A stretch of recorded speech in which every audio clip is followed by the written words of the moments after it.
Авилгатай тэмцэнэ гэдэг бол маш өндөр албан тушаалтай, бүлгэлсэн, боловсралтай, хуулийн багтай ийм том хүчтэй тэмцэнэ.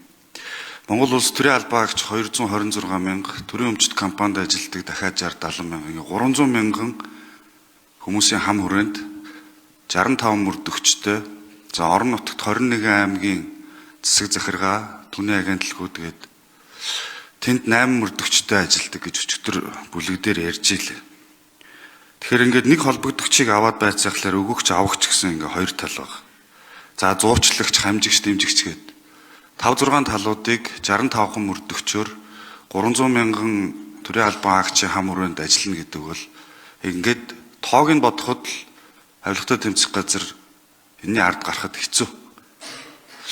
Тэгэхээр миний санал болгоод байгаа юм юу вэ гэхээр ер нь ингээ авилгатай тэмцээд үр дүнтэй ажилласан орнуудын жишгийг харахаар өгөгчийг ялаас чөлөөлдөг, өгөгч хэрвээ үнэхээр хэрэгээ хүлээгээд нотлох баримтаа гаргаж тавих юм бол өгөгчийг ялаас чөлөөлдөг.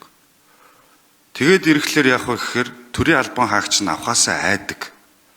Авилгалтай тэмцэх газар бол хоёр хүн хоёулаа ял авах гээд байгаа учраас хоёулаа хэрэгээ нуучдаг.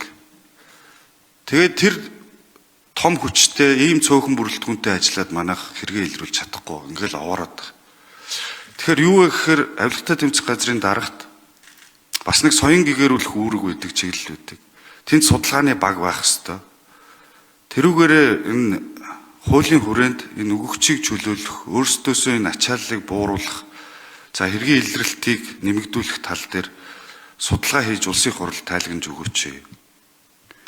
Тэгэд холбогдох хуулиудад нь өөрчлөлт оруулад энэ өгөгч өөрөө хүлээн зөвшөөрөөд хэрэгээс чөлөөлөгддөг байх юм бол авагчийг байнга бид нэр дотроос нь илрүүлж чаднаа.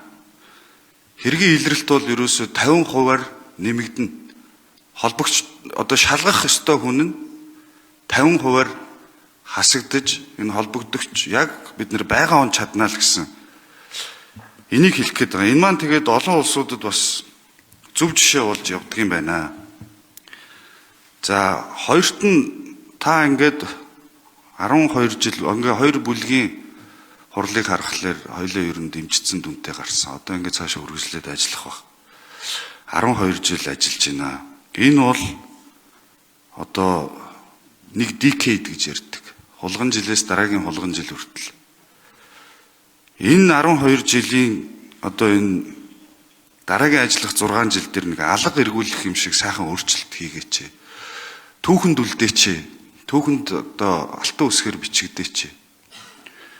Ийм өөрчлөлтийг бас хүлээж байгаа. Тэхийн тулд энэ авилгатай тэмцэж байгаа өмнөх 6 жилийн туршлагаа ашиглаад энэ дээр суурилсан эрх зүйн орчны бүрэн одоо реформ маягийн юм хийя гэдэг.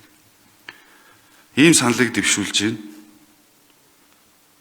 Тэгэд холбогдох хуулиудын судлаад тэр түрүүний хэлээд байгаа өгөгч өөрөө хэрэгээ хүлээгээд ингэх юм бол ялаас нь чөлөөлдөг энэ бодлого руу орё гэсэн ийм саналтай байна. Тэгээд танд амжилт хүсье.